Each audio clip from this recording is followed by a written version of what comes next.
Definitely. Yeah, so I saw a few people at Springbrook, then I had my dentist appointment, and then I went over to Kathy's.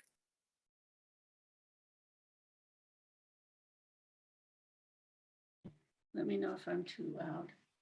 Okay, so I'm unmuted.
All right, I'm gonna give it just another minute because I am someone who is chronically 3 minutes late to everything. So we'll let we'll give it another couple minutes for other folks to join in, and then we will go ahead and get started.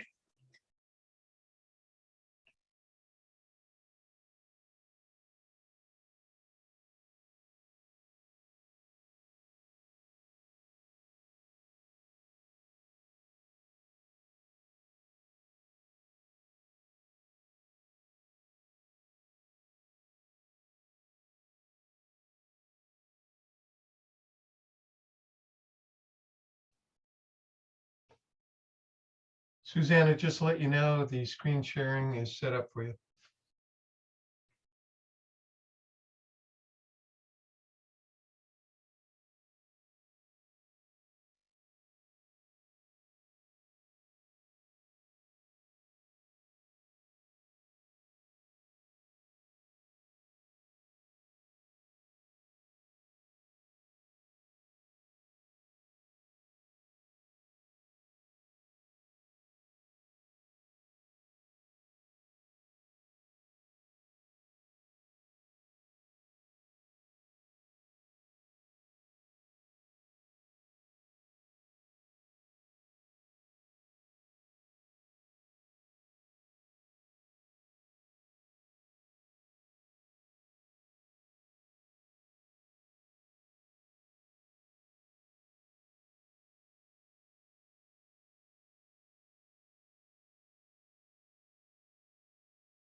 All right, well, we will go ahead and get started.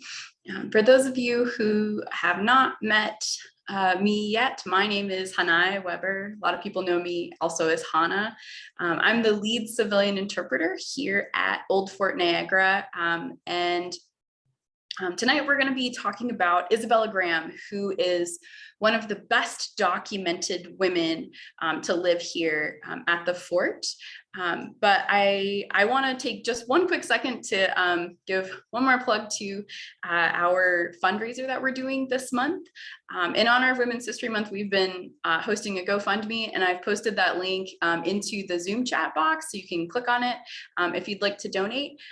Programs like this, which I really enjoy doing because we can reach a broader audience of folks who don't necessarily have to be at our fort to see it, are really important, and your support will help us in the future to be able to do more programs like this, specifically focusing on women like Isabella.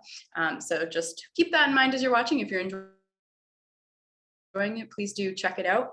But in the meantime, we are going to go ahead and get started with the presentation itself. So I'm going to quick share my screen and stop my video because my note reading face is not as cute. And we'll go ahead and get started. So this quote that I decided to title the presentation with, which is "Cast upon the care of Providence, far from..." One moment. Hold on just a second. Okay, there you go. You're good. Is it good? All right. So this quote that I've chosen is not a quote that Isabella wrote. It's a quote that was written about her after she passed away. This was in a memorial service that was given after she died. And it really sums up what Isabella's life was like. She spends a lot of it traveling around, being away from people she cared for. And in the midst of this incredible life, she left a legacy everywhere she went. And she formed a lot of connections as well. And that's her signature underneath. We'll look at a quick overview of Isabella's life. Here we go. So at a glance, you can see there's a lot going on in this woman's life. She moves around a lot. There are a lot of major events that happen to her. And all of these things on their own and in summation are really incredible and give a picture of someone whose life is full and unique. And as we go through it, you'll also see that Isabella has a lot of incredible generosity and resilience in her life as well. But almost more incredible and interesting than all of these things are the relationships that Isabella develops throughout her lifetime. And these relationships connected her to a wider 18th century world, as well as to the present day. A lot of times when we're thinking about Fort Niagara or the 18th century in general, we have this modern perception that people in the 18th century are very, very isolated, and that Fort Niagara is also very isolated as a frontier fort. And while Fort Niagara is set apart from other places geographically, it's not super close to anything historically, it is not unconnected to that world. And that was part of the inspiration for this program, was thinking about how does Fort Niagara fit into this bigger picture. And when we view the 18th century world through the lens of Isabella Graham's life and connections, what do we see on the other end? This is maybe a program that is a little bit different than other biographical programs you've seen before, because the first picture you're going to see is of Kevin Bacon. And the reason why he's in here is because of a game that was developed in 1994, kind of in honor of him. So in 1994, a group of college kids kind of developed this game as a joke that Kevin Bacon is 6 degrees or fewer of separation from anybody in Hollywood. And historians like to play this game too. Every historic site I've worked at, historic interpreters have enjoyed finding these connections. Sometimes they're a few degrees of separation, but it's neat to see how all of the pieces of the puzzle come together. And so I'd like for you to keep this game in mind as we're going through of all these connections and how we can fit them together. And if you stick around until the very end, you will be able to find out how Old Fort Niagara is actually less than 6 degrees of separation from Kevin Bacon too. But we'll get back to our main star. And that is Isabella Graham, who was born as Isabella Marshall to John and Janet Marshall on July 29th of 1742. And she was born in Lanarkshire, Scotland, but the family moved when she was quite young to the Elderslie estate, which is actually the historic home of William Wallace. And it was at this home that Isabella began developing her resolute and steadfast Presbyterian faith. She took long walks in the woods around her house while praying, and spent a lot of time attending church in the community of Paisley. And that's actually the church where she received her first communion under the ministerial and spiritual guidance of Dr. John Witherspoon. Another important factor in Isabella's early upbringing is that when she was 10, she received a large inheritance from her grandfather, and she used that money to go away to boarding school. And education and faith are the two factors that you will see influencing and cropping up in every place that Isabella lives over and over and over again as we're going through this. But this does lead us to our first 18th century connection, and that is Dr. John Witherspoon. He was originally from Scotland, but he immigrated to New Jersey in 1768 and became a member of the Continental Congress, a representative of the state of New Jersey in that Congress. And he ended up signing the Declaration of Independence. Along with this, Dr. Witherspoon also was eventually the 6th president of Princeton College. And he was an incredibly important philosopher and figurehead in the development of the Presbyterian Church in the 18th century. So he was a super well-known guy who just happened to be the minister of the church that Isabella grew up in. When she was a young adult, at some point, Isabella met Dr. John Graham. John's life before he met Isabella is not super clear. We know a few things about him, though. We know that he had a marriage previously and he was widowed.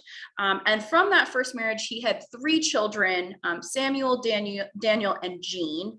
And sometime after he was widowed, again, not clear when, he and Isabella met and decided to get married. They were married on March 8th of 1766 at the parish church, and that was likely done by Dr. Witherspoon. And here are the records from that marriage. On the left, the slightly longer one is the one from the parish church, and on the right is the Abbey record. So the parish church one is just a little bit longer.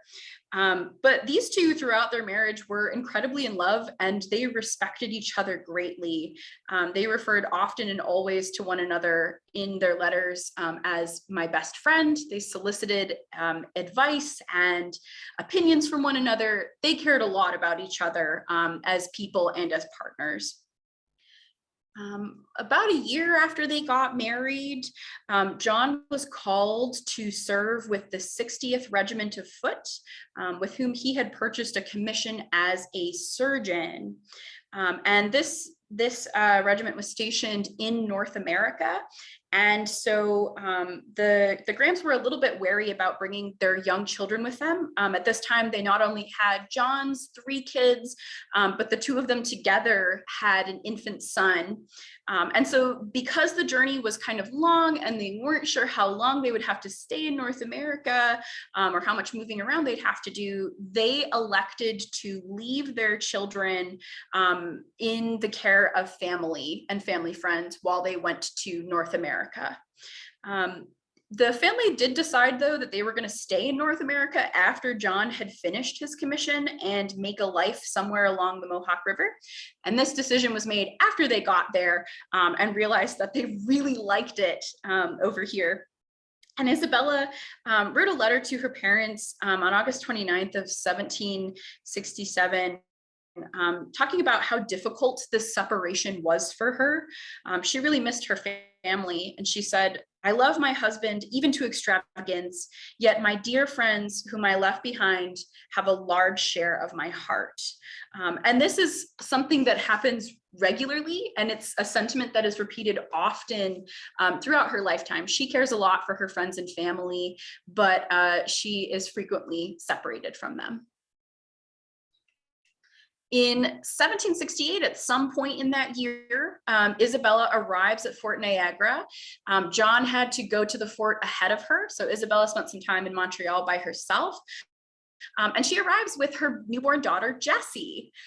When the Grahams came to Niagara, they were here during a kind of strange and slightly tense time of the fort's history. Pontiac's uprising had a great effect on all the forts in the Great Lakes region, and that happened in 1763. And it left relationships between Indigenous people and British people pretty tense and kind of wary. And then at the same time, when the Grahams left Fort Niagara in 1772, stirrings of what would become the American Revolution were happening on the East Coast. And so these political factors had a huge effect on Isabella's life, and she wrote about her fear of war, both with local Native people and also with American rebels in her letters and diary entries at this time. While she was at Niagara, Isabella gave birth to 2 more children, her daughters Joanna and Isabella. Joanna was born in the castle, likely in what was now the Johnson Room. And if you saw our Facebook post yesterday, you saw Kelly posing in the same place, talking about that. And Isabella went in actually to great detail about her daily life at Fort Niagara in a letter to her parents that she wrote on February 3rd of 1771, so a couple years after she got to the fort. She described her days as pretty full, but very pleasant.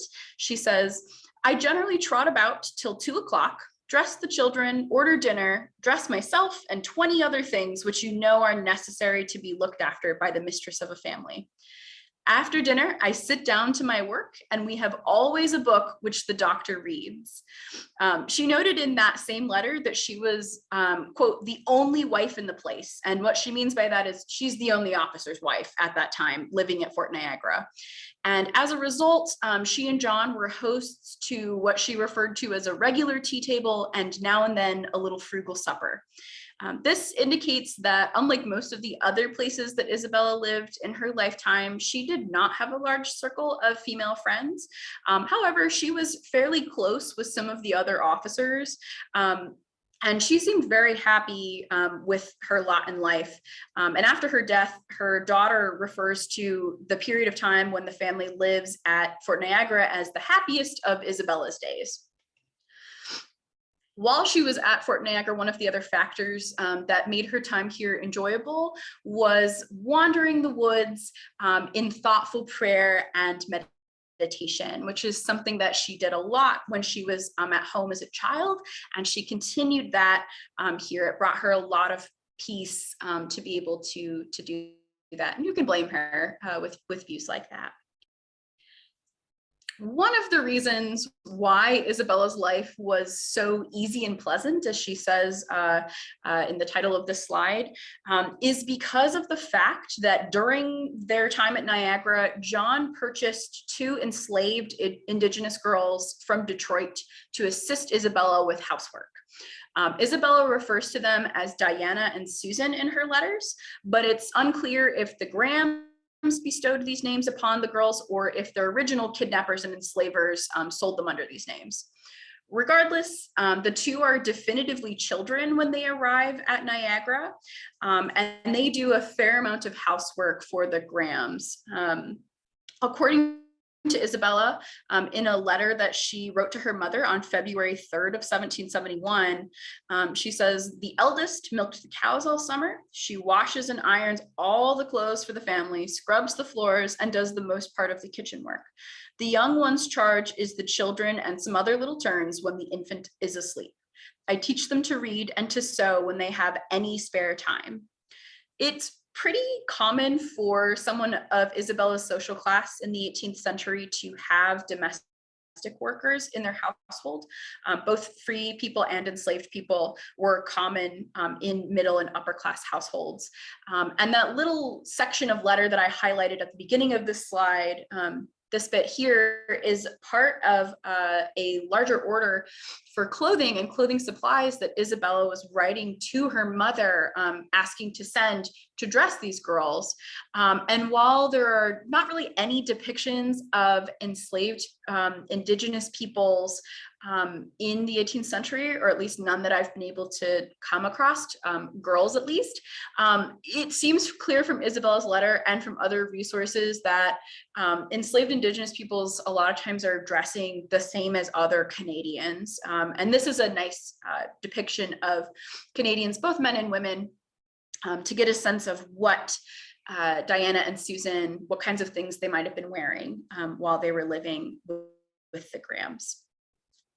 After Fort Niagara, the whole family, including Diana and Susan, left Fort Niagara in 1772. This is a time when Isabella and the kids have to wait, which is not something Isabella is used to doing. John continued on to New York City to attempt to sell his commission to another doctor, and so the family is waiting to hear if he is successful in doing this so that they can either move to the Mohawk River or accompany him to whatever his next post is going to be. John was ultimately unsuccessful in this, and he was ordered to accompany the 60th Regiment of Foot to its next post in Antigua.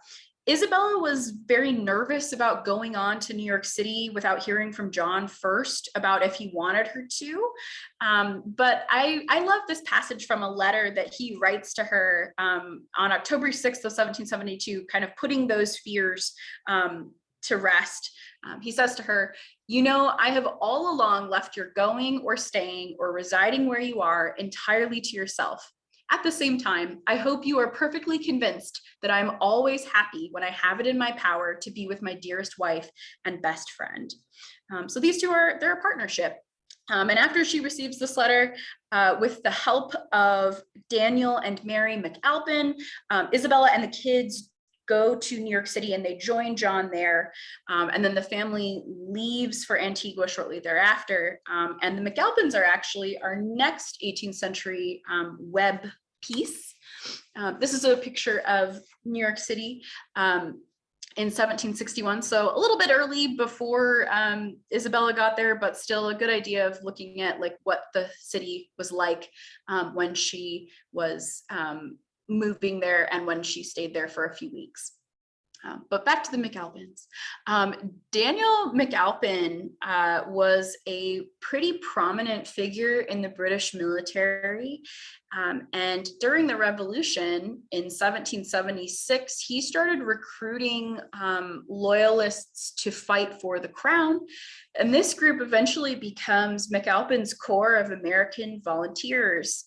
And they end up fighting alongside Burgoyne at the Battle of Saratoga. So he's a pretty well-known guy within his military career, and it's very interesting to read what he was like in his personal life in Isabella's writings about him. We'll take a second to enjoy this beautiful picture of Antigua. I don't know about other places, but here on Lake Ontario today was like the first sunny day we've had in a while. So especially in the gloom that we've been having lately, it's nice to look at somewhere warm and bright. But after their arrival to the beautiful island of Antigua, John was sent to assist in stopping a rebellion in St. Vincent's. And he was gone for several months. And while he was there, Isabella sent him a letter on January 16th of 1773. And it includes this kind of curious passage that really gives me pause when thinking about their relationship as friends and also as married partners. She says, "I am told that you have taken a number of prisoners. I know not if you have any right to entail slavery on these poor creatures. If any fall to your share, do set them at liberty."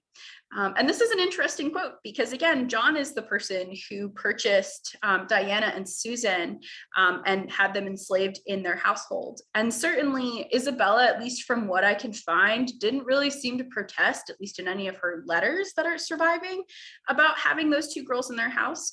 So it's interesting to see her write this to John, telling him, maybe slavery is not a good idea, and I don't think you should do that while you're away. John did not end up enslaving any of the Caribbean peoples, but it is an interesting facet to their relationship. This picture here is of the courthouse in Antigua, and this is from around the time when the Grahams are in Antigua. So this is kind of what the street would look like in St. John's when they were there. Unfortunately for Isabella, on August 20th of 1773, she receives news that her mother passed away. And in her own words, she writes that she was so distressed that she could scarcely write.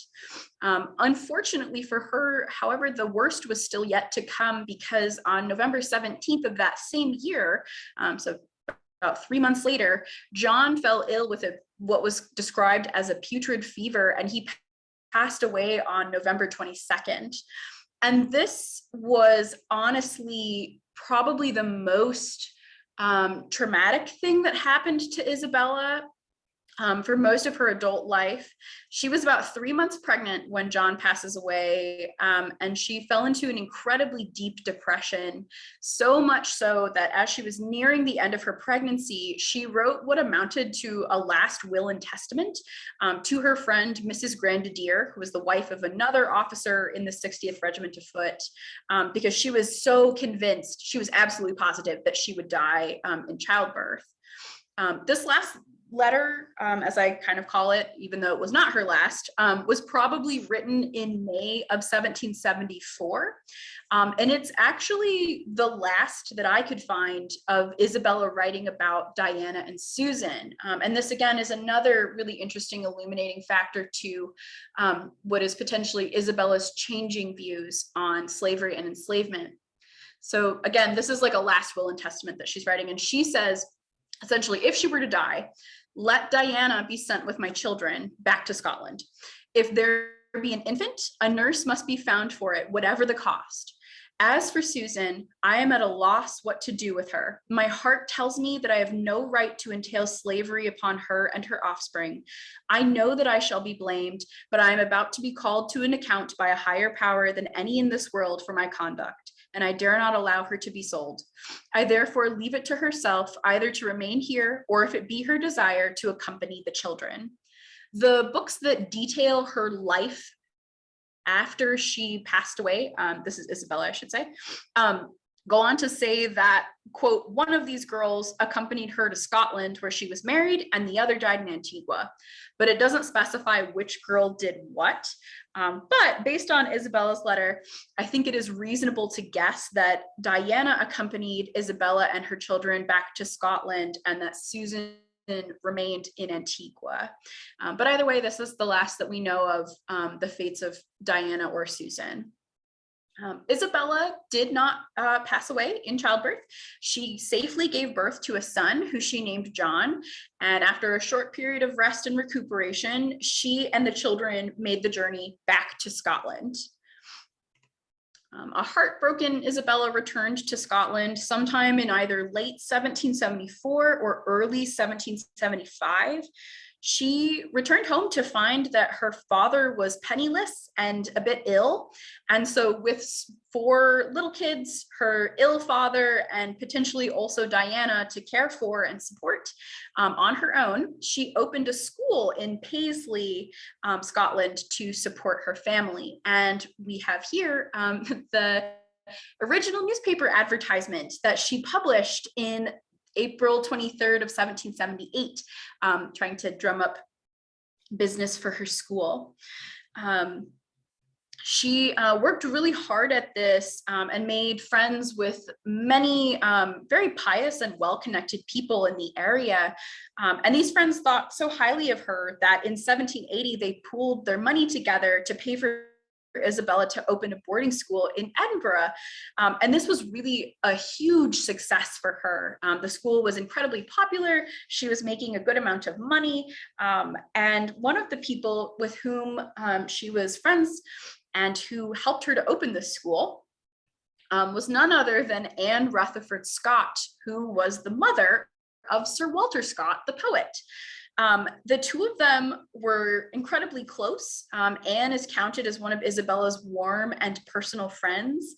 And Joanna, Isabella's daughter, recounted in her own memoirs the time that she spent growing up with Sir Walter Scott, or as she knew him, Walty. So these two families, the Scotts and the Grahams, they were very close during the time that the Graham family was living in Edinburgh.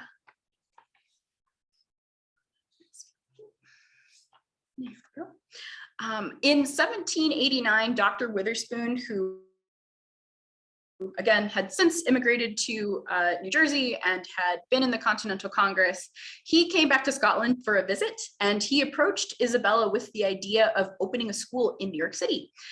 She was pretty daunted by this request because she wasn't sure that she was up to the task, and she was soliciting advice from her close friends, asking them basically like, what should I do? Should I move across the world to open a school? And I love this quote from her because it feels very much like an Isabella Graham thing to say. And she talks about in this letter that she's praying about it, she's really thinking about it. And finally, she says to her friend, Mrs. Walker, in this letter, I am willing, therefore, to be a hand or foot or tool of any kind for more able heads. So I put your letter into the post office with a petition that the Lord might prosper it. And she did end up making up her mind because her Edinburgh school was declining in enrollment at this time. And it just seemed like the right move. And in July of 1789, she made the trek across the Atlantic, landing in New York on the 8th of September. She opened her school on the 5th of October of 1789. And when she opened it, she had 5 students. And before the end of that same month, she had 50 students. So she was very popular almost immediately. And I have here the New York City directory entry of 1790 showing the address of her established boarding school. And then here is a drawing of the building that it was in. So she has quite a large building. She's able to accommodate quite a lot of students. And one of the more famous students who attended this school for albeit a short period of time, but still, was Eleanor Parke Custis. She eventually became Eleanor Parke Custis Lewis, but she was the granddaughter of Martha Custis Washington and George Washington. She attended Isabella's school while the Washingtons were living in New York City. There is a letter from Martha Washington to Abigail Adams dated December 8th, 1789, where the two of them are talking about going to visit Isabella's school and to check it out and to see how things are. But Eleanor does end up going to the school, and she really, really enjoyed it while she was a student there. At the same time, Isabella is thinking about not only running a very successful boarding school, but also what's going on within New York City at the time. And she realizes that there's a huge need for help for the poor. And in November of 1797, Isabella hosted a meeting with several other prominent community figures at her house, and they discussed the founding of a charity for widows and children.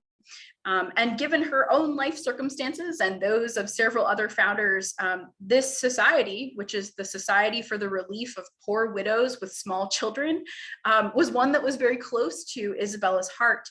And she was appointed the first directress, so she oversaw the entire thing, and it was an immediate success. Isabella wrote back to a friend in Scotland in 1798, and she said, "We now have 190 subscribers at $3 a year and nearly $1,000 in donations. We have spent $300 this winter and nearly all upon worthy objects. There are 800 in the almshouse, and our society have helped along many with their own industry that must otherwise have been there. The French, poor things, are also starving among us. It would need a stout heart to lay up in these times." This is an outreach society, and so they don't really have a headquarters. The way that it worked was the city was divvied up into different sections. Each section had a manager, and those managers would go out into their regions and distribute food, clothing, money, whatever was needed. And as the first directress, Isabella oversaw the whole operation, and she went out all over the city doing the same thing. In 1806, this organization realized that they had another need of children who were orphans, so who had no parents at all, and they formed an orphan asylum, so a building where orphans could come to live and be cared for. This is a zoomed in map of Greenwich Village, which is where a lot of Isabella's family members and Isabella herself were kind of living at this time. And this first orphan asylum was located on a street called Reason Street, which later became named Asylum Street for the orphan asylum, and is currently West 4th Street. So right on that street, that's where the first asylum was, but they outgrew that building really, really quickly because the need was so great. And they moved to a second location the very next year in 1807 on Bank Street. Later on, in the 1830s, after Isabella had passed away, this organization was still going strong, but still they needed more room for these children, and they moved to a location on 74th and Bloomingdale Road, which was this enormous castle building. So a lot of kids could fit in there.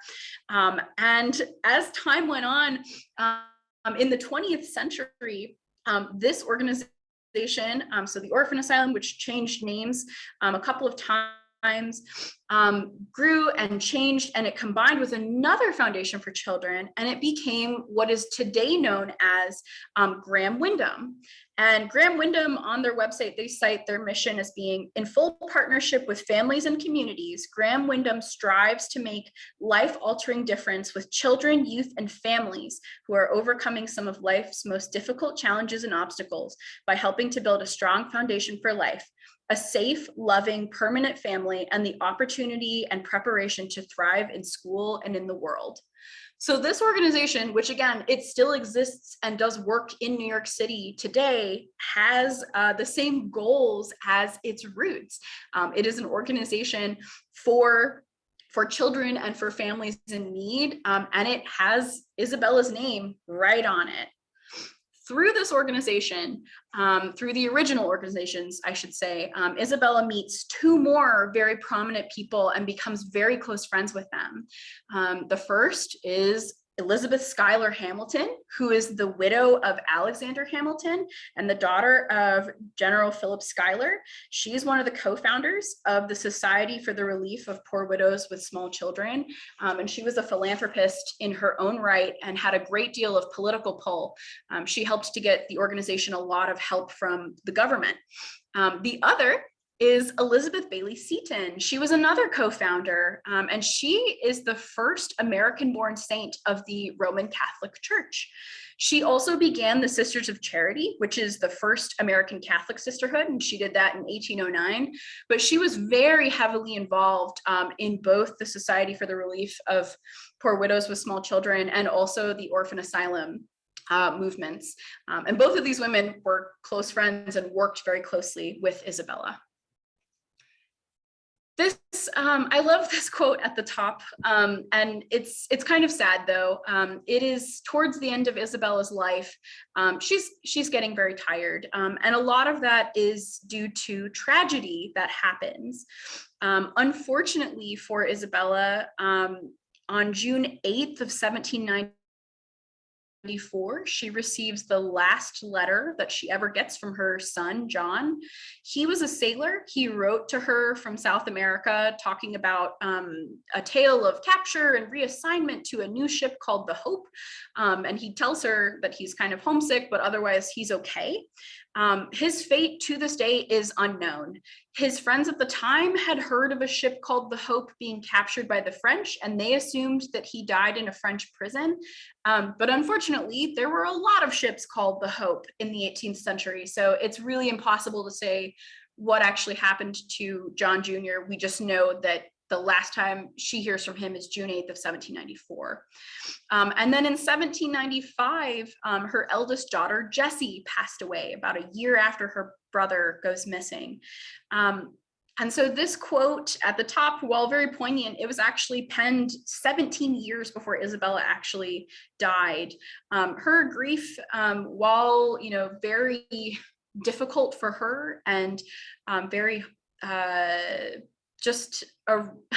it really set the tone for a lot of her last days.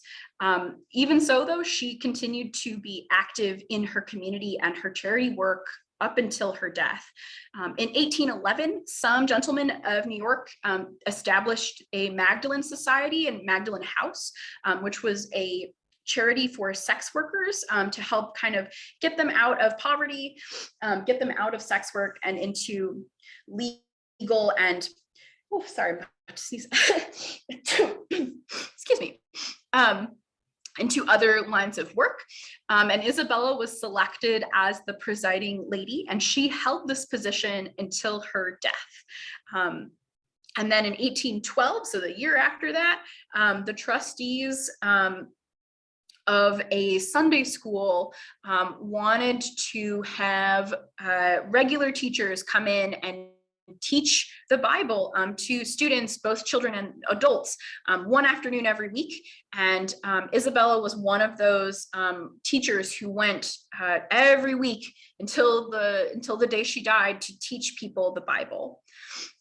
On July 27th of 1814, Isabella passed away at the home of her daughter and son-in-law, Joanna and Divvy Bethune. But these are some books that were published after her death, and these were published by her family members, and these are all different books. So clearly she had a big impact on the people who she left behind, even within her own family. Now for the big picture. So the part the moment you've all been waiting for. What do these connections all mean when we lay them out and look at them as a whole? So just within the 18th century, we have Old Fort Niagara in our present day, but this is what connects us to the rest of the 18th century world. And this is just, again, these first degrees of connection to Isabella Graham, all of these very influential and famous people that she knew. And then if we go another degree of separation out again from that, these are the 18th century connections that she's got to the wider world, not just those people, but to people that they knew, to events that happened to them. Things like the Declaration of Independence and the Battle of Saratoga. These are things that are drawn back to Fort Niagara because of the things that Isabella did and the people that she met. And if we go out even one more, we can see how this connects us to the present day and how it connects us to Kevin Bacon at Fort Niagara. So Fort Niagara is connected to Isabella Graham, who's connected to Dr. John Witherspoon, who signed the Declaration of Independence, which was featured in the first National Treasure film, which starred Nick Cage, who was in a movie with Kevin Bacon in the 1990s. But other things like the musical Hamilton, the Graham Windham Foundation, all of these things are connected to Fort Niagara. And if we think too about like all the other people that Isabella knew in her life, because certainly, you know, she knew way more than just 7 people. All of them and all of their connections and all of the connections of the people who were affected in positive ways by the Graham Foundation. All of those things add up to this enormous web that is interconnecting both the 18th century and the 21st century. And that's pretty amazing. Some other major connections in her life who she talked about pretty regularly, but I didn't really have time to go into, are listed here. Again, just some really well-known folks who had major sway in various areas of the 18th century world. But here's a list of some of the works that I cited, both pictures and text. And then I do have some references and recommended readings. If you're interested in learning more about Isabella Graham and her family, who all published a lot of books, you can go on Google Books and look her up. If you search Isabella Graham on Google Books, a lot of these are free for download because they're out of copyright and are now public domain. So highly recommend going through and reading some of her letters. They're really, really interesting. And then I also want to say thank you and talk about one very unexpected connection, at least for me, is throughout this project, I formed some connections with a couple of folks who work and volunteer at organizations in Paisley, Scotland, who I contacted for records and other information that they had. And that's yet another way that Isabella Graham is connecting people. But I want to say a special thank you to Maggie McGurn and Carol Craig, both of whom provided some good resources, some good references, and really helped to piece together some of Isabella's story while she was living in Scotland. But at this time, I'm happy to answer any questions that you might have for me. But yeah. That's Isabella's life and her connections in a nutshell. So if you could put up your hands if you want to ask a question, make sure you unmute yourself as well. If you're on a phone, not a video, you can always email R. Emerson at Old Fort Niagara, right, Bob? .org, and he'll try and get the answer for you. So go ahead, Will. All right, so I'm Will Tatum. For those few of you who don't know, the Dutchess County historian over here in Eastern New York. And Hannah emailed me a couple of weeks ago asking about who is Elizabeth Van Wyck, because evidently Isabella wrote to her a lot. And for those who don't know, Van Wyck in this part of the state is kind of like Smith, although we also have Smiths in this part of the state. There are billions of them. But today, another researcher inquiry came in, Hannah, which connects some of the dots. Elizabeth Van Wyck married a fellow named Chauncey Graham, who was the Presbyterian minister in Fishkill. And those Grahams come from Long Island. They were part of a mass migration of very wealthy families from Long Island up into the center and northern part of Dutchess County from the 1760s onwards. And some of those guys ended up serving in the Revolutionary War, particularly Morris Graham, who led multiple battalions of the Dutchess County militia all over the place. So there are some additional connections for you. That's wonderful. No, that was a big mystery that I know you and I were both very curious to figure out who she was. So thank you, Will. Anyone else with any questions? Just unmute yourself.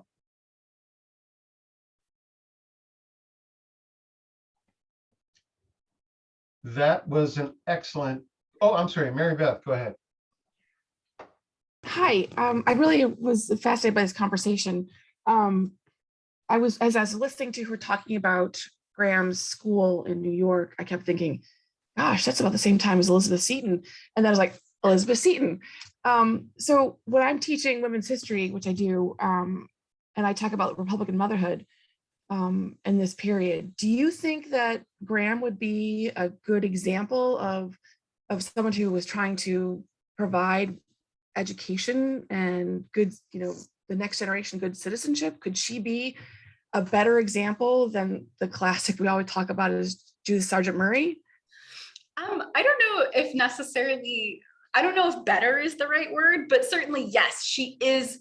I think for that particular example, she is a great representative of someone who is not only very invested in education, she spends so much of her life teaching and making sure that her children have good education and making education affordable and accessible to people wherever she is.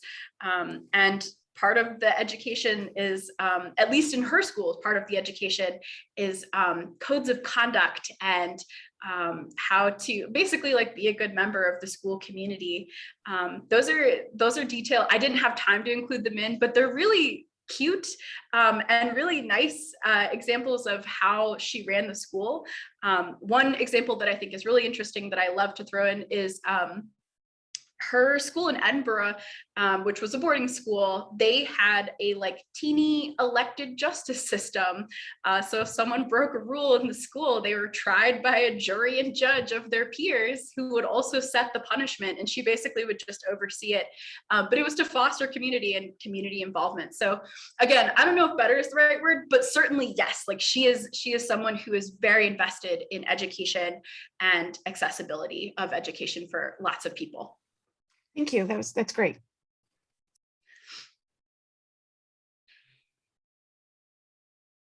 Richard, go ahead. You mentioned that some of her children did not survive. Are there any current relatives that you've been able to identify or not? I unfortunately did not have time to launch totally down that rabbit hole, but her daughter, Isabella, did go on to have several children and descendants. One of those books that was on the slide about Isabellas life was written by her grandson so Isabella's son. And that family moved to Michigan and is the Duffields. But I didn't have time to totally dive down and see, but she definitely had descendants. Joanna and Divvy, her other daughter and son-in-law, they also had several children. Jessie had kids too before she passed away. So I would not be surprised if there are descendants, but I don't know totally how many there may be. Thank you. Yeah. Oh, I see a. Hello, Hannah. Oh, I yeah. have a question. Am I interrupting you? Or? No, you're good. Okay. You're good. Okay. Go ahead, Sylvia. So this woman put a lot of miles in her life. She went across the pond more than once. This took a lot of energy for both she and her children.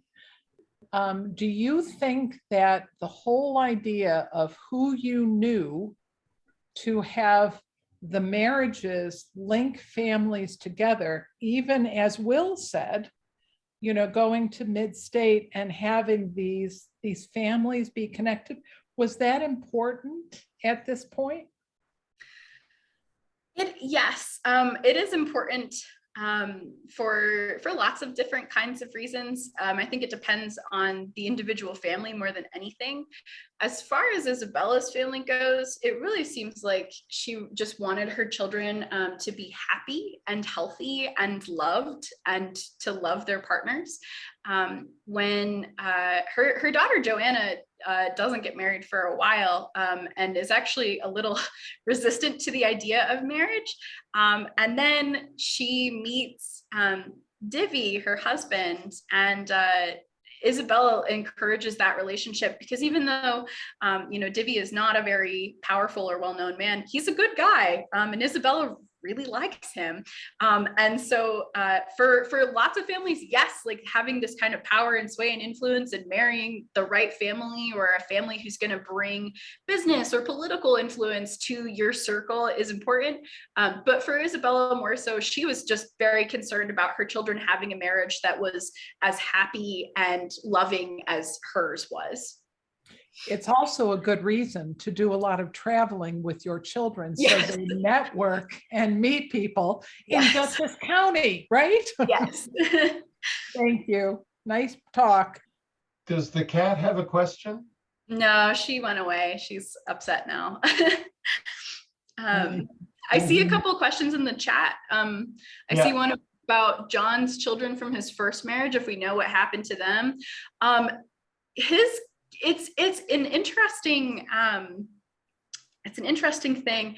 So we know that his daughter ends up growing up and getting married to a Mr. Hay. We know that his two sons grow up, and I believe they both join the military, though I'm blanking on which branches they join. But I did not dive super far into their particular histories, mostly because I was trying to look at like Isabella and her broader connections. But his three children from his first marriage, they do grow up and become adults and have careers and lives.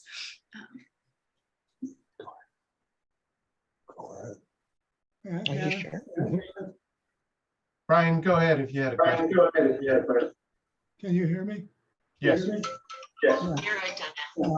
that was a great presentation. Oh, thank you. I remember when Isabella Graham walked into my life about when was it?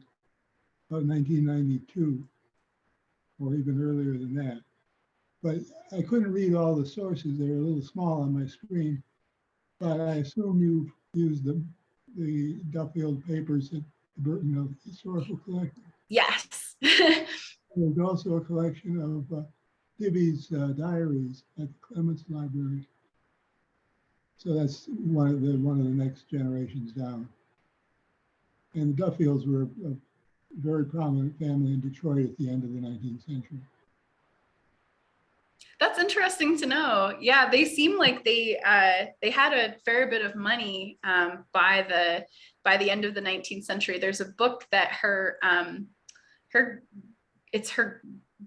daughter and her daughter's husband and their grandchildren publish a book that's a 69-page book about their wedding and the 50-year anniversary of their wedding. It was published just for their family, but it's the kind of thing of I don't think you really publish a book about a wedding, about your family member's wedding. That is pretty typical if you don't have a little bit of money to spend on the publication of the book. So that's another interesting resource that was kind of funny. Of her family was really into publishing books, and some of them are about very interesting topics like Isabellas Life, and some of them are about topics that are really interesting only if you're interested in that family. Great. Well, if you have any interest in what's at the Clements or any other Michigan sources, please give me a call. Oh, thank you. Thank you. Leanne had a question. How does your experience at Niagara help to inform your interpretation of women at the fort? Having a fairly detailed record of someone who documented her daily life and her thoughts pretty well. That quote that I showed you was just a fraction of a much longer letter about what life at Niagara was like for Isabella while she was here. That helps us to know what British officers' wives are doing while they're here, how they feel about the place. It helps us to know what is available to families like Isabella's. One of the reasons why Diana and Susan are purchased from Detroit is because there is no access to hired help here. There's no one to hire. And Isabella and John both feel like that's something that they need for their household. So that's another glimpse into what is it like to be someone, to be an officer, I should say, specifically at Niagara, or to be an officer's wife specifically at Niagara. And so by knowing this, it allows us to talk more about that. It also allows us to talk more and to know more about the enslaved people who lived here, who were girls and women as well. And knowing their stories is also an important piece of the puzzle that can help us to get the bigger picture of women's history, including all of the women and girls who are living here historically. Mhm. You mentioned that she was very religious and very devoted to her Presbyterianism, and I was curious as to whether either of her schools or the Graham Wyndham might have originally been a little bit more closely tied with the church, or was that sort of a separate sphere for her? Her schools, every school that she formed or participated in was very religious, very, very heavily religious. She is very interesting in that one of her closest friends, who I didn't have time to go into detail about, but was on that further connection slide, Sarah Ogden Hoffman. Sarah was an Episcopalian and a very devout Episcopalian. And then we also have Elizabeth Seton, who is a devout Catholic. And the three of them were close friends. And there's a point made in the books that are written about her, Isabella, I should say, and the books that are written about Isabella are very clear and stress several times that to her, that distinction of faith really didn't matter. What mattered to her was Christianity in general, but she was very okay with the fact that she was associating with non-Presbyterians regularly. She was not super interested in converting those folks. She did spend, however, a lot of time trying to convert people who were not Christian at all. And a lot of her charity work and a lot of her schooling was based around conversion and helping people to come to Christianity and become Christians.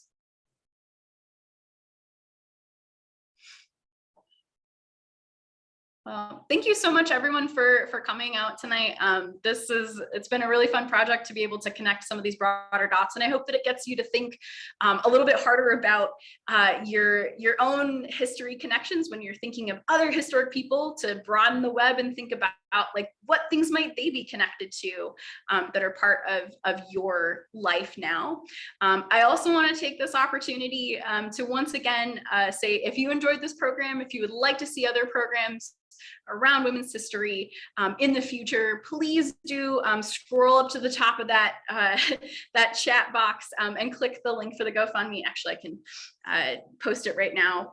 But your support really does help us to provide program like this and to update and sustain women's history programming here at Old Fort Niagara.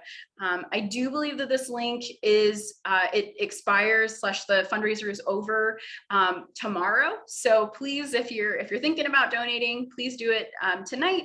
But otherwise, thank you so much for coming out tonight. We really hope that you will be able to come and see us this spring and this summer and visit the fort in person. But thank you again for your attendance and your support, and have a wonderful night.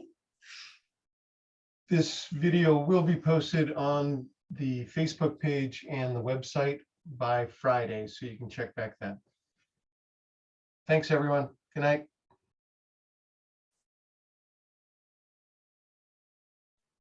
Thank you again.